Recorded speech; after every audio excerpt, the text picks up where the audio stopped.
आइए शुरू करते हैं हिस्ट्री 12th लेसन 2 राजा किसान और नगर। इस वीडियो में आपको राजा किसान और नगर का इम्पोर्टेंट टॉपिक्स मिलेंगे नोट्स के रूप में, जिसके जरिए आप शॉर्ट क्वेश्चन, लॉन्ग क्वेश्चन और ऑब्जेक्टिव सबको कवर कर सकते हैं। ध्यान से देखिए। स्टार्ट है यहाँ पे। नंदवंश का समय 344 से 321 ईस्वी पूर्व बताया जाता है। नंदवंश को जानना इसलिए ज़रूरी है क्योंकि नंदवंश के बाद ही मौर्य वंश की शुरुआत हुई है। तो यहाँ ऑब्जेक्टिव बन सकता है नंदवंश का संस्थापक कौन था। तो नंदवंश का संस्थापक था महापद्म नंद, और नंदवंश का जो अंतिम शासक था धनानंद, इसी धनानंद को हरा करके चंद्रगुप्त मौर्य वंश का संस्थापक बने, मौर्य वंश का स्थापना किया। और इस काम में चंद्रगुप्त मौर्य को उसका शिक्षक गुरु चाणक्य ने भरपूर मदद किया था। क्योंकि कहानी यह है कि एक बार चाणक्य धनानंद के यहाँ गया और कहा कि महाराज, हमारे राज पर, यानी हम सबों के राज पर सिकंदर का आक्रमण होने वाला है। उस वक्त धनानंद मस्ती में थे, राज नर्तकी का नृत्य देख रहे थे, डांस देख रहे थे। इनको काफ़ी गुस्सा आया और उन्होंने चाणक्य को अपने कर्मचारियों के द्वारा बाहर फेंकवाया। इस तरह से चाणक्य का मानहानि किया गया, उनको बेइज्जती की गई। और चाणक्य ने उसी दिन प्रण लिया कि मैं इसका घमंड को तोड़ दूंगा। और फिर चंद्रगुप्त मौर्य अपने स्टूडेंट को योग बनाकर धनानंद को अपने ही विद्यार्थियों से हरवाकर मौर्य वंश की स्थापना की। आगे बढ़ते। हड़प्पा सभ्यता के बाद वैदिक सभ्यता का शुरुआत हुआ। वैदिक शब्द से ही पता चलता है कि जब वेद की रचना हुई, वैसे वैदिक सभ्यता में ही वेद की रचना हुई है। और माना जाता है कि आर्यों के आक्रमण के बाद वैदिक सभ्यता शुरू हुआ। ये वैदिक सभ्यता दो भाग में है। एक जो वैदिक काल है, जिसमें कह सकते हैं कि ऋग्वेद की रचना हुई। बाकी जो उत्तर वैदिक काल है, इसमें जो तीन बचे, यजुर्वेद, अथर्ववेद और सामवेद, उसकी रचना हुई। वैदिक सभ्यता को ग्रामीण सभ्यता माना जाता है। 1500 से 600 ईस्वी पूर्व की जो ये सभ्यता है, इसी में ऋग्वेद लिखा गया। और आगे बढ़ते हैं कि इसमें एक और इम्पोर्टेंट टॉपिक है कि आर्यों की जो भाषा थी वो क्या थी, संस्कृत थी। ईस्ट इंडिया कंपनी के अधिकारी जेम्स प्रिसेप, काफ़ी इम्पोर्टेंट, ईस्ट इंडिया कंपनी के अधिकारी जेम्स प्रिसेप ने 1830 के दशक में ब्राह्मी और खरोष्टी लिपि का अर्थ निकाला। यानी इससे पहले ये लिपि नहीं था। 1830 के दशक में जेम्स प्रिसेप ने ब्राह्मी और खरोष्टी लिपि का अर्थ निकाला। कहा जाता है कि जेम्स प्रिसेप ने जो अभिलेख को पढ़ा है, उस सिक्कों पर और अभिलेखों पर प्रियदर्शी लिखा है। प्रियदर्शी का मतलब होता है सुंदर मुख वाला। आगे बढ़ते हैं। पत्थर, धातु तथा मिट्टी के बर्तन पर लिखे लेख क्या कहलाते हैं, अभिलेख।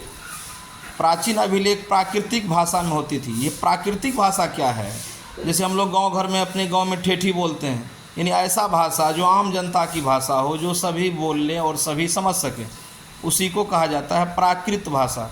इसलिए जब भी प्राकृत भाषा होगा तो घबराने की ज़रूरत नहीं। प्राकृतिक भाषा का मतलब आम जनता की भाषा। जैसे हम लोग ठेठी बोलते हैं, तो ठेठी कौन सी हो गया, प्राकृतिक भाषा हो गया, जो आम लोग समझ सकें। चलिए आगे बढ़ते। इसमें जनपद बताया भी थे क्लास में। जनपद का मतलब याद रखिएगा, जिला भी बोल सकते याद रखने के लिए। वैसे जन मतलब जनता और पद मतलब पैर। जहाँ जनता का पैर पड़ा क्या कहला है, जनपद। याद रखने का आसान उपाय, जनपद माने जिला, महाजनपद मतलब राज्य। गण का मतलब होता था कई सदस्य वाले समूह, कई सदस्यों का जो समूह होता था उसको कहते थे गण।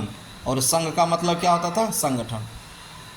मगध जो है 16 महाजनपद, मगध में 16 महाजनपद का उल्लेख है। बौद्ध और जैन साहित्य भी इसकी पुष्टि करता है। कौन कौन सा है, मगध है, गंधार है, वज्जी है, कौशल है, कुरु है, पांचाल है, अवंती, ये सभी क्या हो गए, प्रमुख महाजनपद। 6ठी शताब्दी में लोहा, सिक्का, नगर, राज्य का विकास हुआ। यानी कि लोहा का, सिक्का का, नगर का और राज्य का विकास हुआ। बौद्ध और जैन भी फलीभूत हुए, उनका भी विकास आगे बढ़ा, उनका जो विचारधारा था। तथा धर्मशास्त्र का भी विकास हुआ। इसलिए कहा जाता है कि 6ठी शताब्दी जो है वह परिवर्तनकारी काल है। क्यों परिवर्तनकारी काल है 6ठी शताब्दी, क्योंकि लोहे का, सिक्का का, नगर का, राज्य का, बौद्ध, जैन एवं धर्मशास्त्र, इन सब का क्या हुआ है, विकास हुआ। अगर क्वेश्चन होगा 6ठी शताब्दी क्यों परिवर्तनकारी है, तो आपका जवाब होगा इसी समय में लोहा, सिक्का, नगर, राज्य, बौद्ध एवं जैन, धर्मशास्त्र, तमाम चीज़ों का क्या हुआ, विकास हुआ। मगध को शक्तिशाली महाजनपद कहा जाता है, क्यों?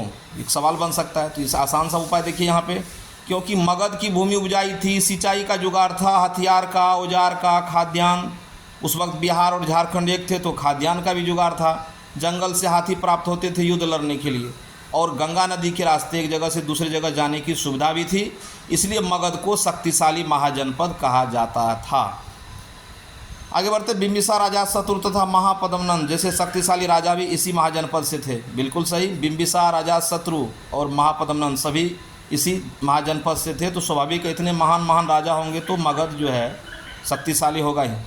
मगध की राजधानी पहले राजगाह था, जिसको हम लोग राजगिरी बोलते हैं, राजगीर, वो राजगीर को पहले राजगाह कहा जाता है। यानी मगध की पहली राजधानी कहाँ हो गई? राजगाह। बाद में उसी का नाम क्या पड़ा? राजगीर।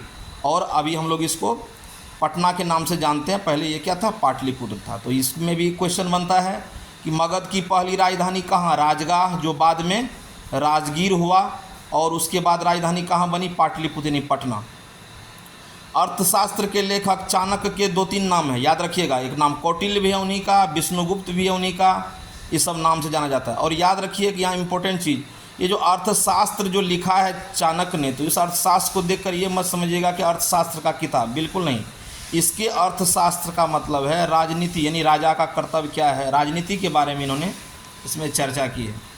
आगे बढ़ते हैं, मौर्य साम्राज्य की जानकारी कहाँ से मिलती है? तो मौर्य साम्राज्य की जानकारी हमको बौद्ध और जैन साहित्य से मिलती है, अर्थशास्त्र से मिलती है, इंडिका मेगास्थनीज के द्वारा जो लिखा है उस किताब से मिलती है, पुराण से, मुद्रा राक्षस है ना, विशाख दत्त के द्वारा जो लिखा गया मुद्रा राक्षस, उससे भी मिलती है, ब्राह्मण ग्रंथों से मिलती है, पुराने भवन हो गए, स्तूप है, इमारतें हैं, अभिलेख और मूर्ति, इन तमाम चीज़ों से हमें मौर्य वंश की जानकारी मिलती है कि मौर्य साम्राज्य कैसा था। यूनानी राजदूत मेगास्थनीज ने इंडिका नामक पुस्तक लिखी। ये जो मेगास्थनीज है ये सेल्यूकस का एक तरह से दरबारी था, सेल्यूकस के साथ काम करता था। बाद में जब ये भारत आए तो ये चंद्रगुप्त मौर्य के साथ यहाँ पे काम किया, काफ़ी दिन वो भारत में रहे हैं, और इन्होंने किताब लिखा इंडिका। इसी किताब में भारत क्या क्या स्थिति था मौर्य वंश में, उसका उल्लेख इन्होंने किया है। मुद्रा राक्षस विशाख दत्त के द्वारा लिखी गई किताब है, काफ़ी बेहतरीन, किसी दिन क्लास में चर्चा करेंगे। मुद्रा राक्षस में राजनीतिक दांवपेच दिखाया गया है कि कैसे अपने शत्रु को राजनीतिक दांवपेच के द्वारा हराया जा सकता है। इस किताब में इस बात का उल्लेख है। चंद्रगुप्त का पुत्र का नाम, चंद्रगुप्त का बेटा कौन हुआ? बिंदुसार। बिंदुसार का बेटा कौन हुआ? अशोक। तो चंद्रगुप्त और अशोक के बीच में क्या रिलेशन है? कमेंट बॉक्स में बताइए। मौर्य साम्राज्य की राजधानी कहाँ? पाटलिपुत्र। और उस वक्त 4 प्रांत थे पाटलिपुत्र में, तक्षशिला जो पाकिस्तान में अभी भी है, उज्जैनी, ध्यान दीजिए मौर्य वंश का प्रांतीय जो केंद्र है उज्जैनी कहाँ? मध्य प्रदेश में, तौसली उड़ीसा में, और स्वर्णगिरी ये आपको कर्नाटक में है। ये 4 क्या प्रांत थे? ये चारों प्रांत मौर्य की राजधानी जो पटना है उसके बाद ये जो 4 अलग अलग प्रांत हुए, इस प्रांत को लीड किया जाता था, यानी यहाँ पे शासन व्यवस्था को यहाँ से देखा जाता था। आगे बढ़ते, सेना की 6 समिति थी, जिसमें पैदल, नौसेना, रथ वाला, यातायात वाला यानी घुड़सवारी वाला, हाथी वाला, ये सभी सेना थे। अलग अलग तरह की सेना युद्ध में इसका उपयोग होता था। अन्य समितियाँ, अन्य उप समिति जो थी वो सेना को मदद करती थी। अब अशोक के धम्म में देखिए क्या है, अशोक का धम्म यानी कि एक तरह से ज्ञान की बात है। अशोक अपने धम्म में क्या कहते हैं? बड़ों का सम्मान करना चाहिए, सत्य बोलना चाहिए, छोटों से उचित व्यवहार, अहिंसा यानी किसी जीव की हत्या नहीं होनी चाहिए, विद्वानों का कदर होना चाहिए, दया, और सभी धर्मों का महत्व देना चाहिए। कौन कह रहा है? ये अशोक का धम्म। मौर्य साम्राज्य का महत्व इसलिए था, क्यों मौर्य साम्राज्य के बारे में कह रहा है कि मौर्य साम्राज्य का महत्व क्यों था? क्योंकि 305 के समय में, 305 ईस्वी पूर्व के समय सेल्यूकस निकेटर को हराकर पूरे भारत के साथ साथ काबुल, कंधार, मकरान, हेरात को भी भारत में मिला लिया गया था। यानी भारत जितना अभी नज़र आ रहा है इतना तो था ही, साथ ही अफगानिस्तान का इलाका भी भारत में था, और ये काबुल, कंधार वगैरह जो देख रहे हैं ये सब, मकरान, हेरात, ये सभी भारत में थे। तो स्पष्ट तौर पे आप कह सकते हैं कि उस वक्त का जो भारत था वो आज के भारत से भी काफ़ी बड़ा था। आगे बढ़ते हैं, दक्षिण भारत, चोल, चेर, पांड का उदय। दक्षिण भारत में चोल वंश, चेर और पांड वंश का उदय हुआ था। सरदार, क्या क्वेश्चन आएगा, सरदार क्या है? तो अपने क्षेत्र के लोगों की सुरक्षा, युद्ध में आगे बढ़ कर के युद्ध लड़ना, पंचायत का अगर गाँव-गढ़ में झगड़े हो गए तो उस पंचायत करके लोगों को जो है पंचायत के माध्यम से इंसाफ दिलवाना। यानी सरदार जो है अपने लोगों की सुरक्षा भी करता था, उनके लिए लड़ता भी था, उनके झगड़े को शांत भी करवाता था। तो ये सरदार को इसके लिए कुछ खास मिलता नहीं था, बदले में लोग इनको कुछ गिफ्ट वगैरह देते थे। तो सरदार के बारे में आएगा तो क्वेश्चन आपका जवाब होगा कि सरदार आगे बढ़ के लोगों को लीड करते थे, उनका मदद करते थे, उनके लिए युद्ध लड़ते थे, उनके झगड़ों की फैसला करते थे। इस तरह से सरदार समाज में उस वक्त अव्वल दर्जे का था। कहाँ का ये मामला है? ये दक्षिण भारत का। आगे दैविक राजा, इसको समझिए।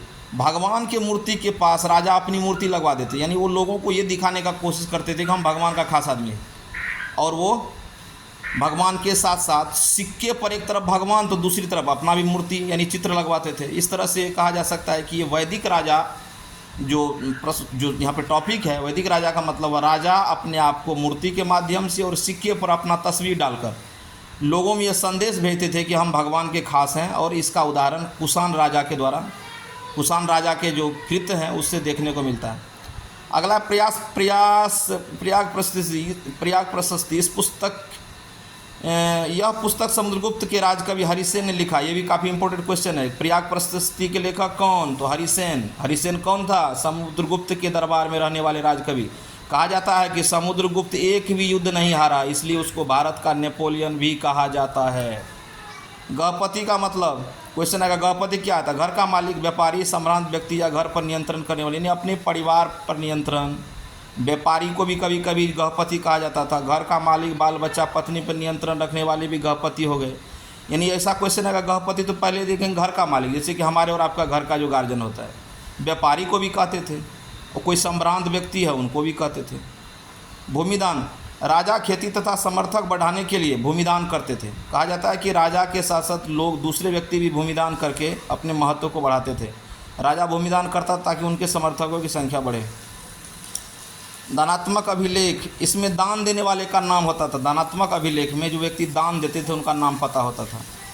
आगे है रोमन साम्राज्य से व्यापार। भारत और रोम के बीच व्यापार।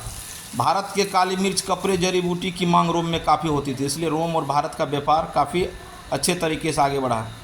चांदी व तांबे के सिक्के को आहत सिक्के कहा जाता था। ये क्वेश्चन होगा, आहत सिक्के किसे कहते हैं? चांदी व तांबे, क्योंकि चांदी व तांबे के सिक्के को पीट कर उस पर आकृति बनाई जाती थी, इसलिए उसको कहा गया आहत सिक्के। और मुद्रा शास्त्री, मुद्रा की जानकारी। इस तरह से ये 12-15 मिनट का वीडियो, 12-13 मिनट का वीडियो है मुश्किल से। इसमें आपका ये राजा किसान नगर का पूरा जो इम्पोर्टेंट टॉपिक वो आ गया है। आप इसे 1-2 बार देखें, आपका काम ख़त्म। Thanks for watching. जय हिंद।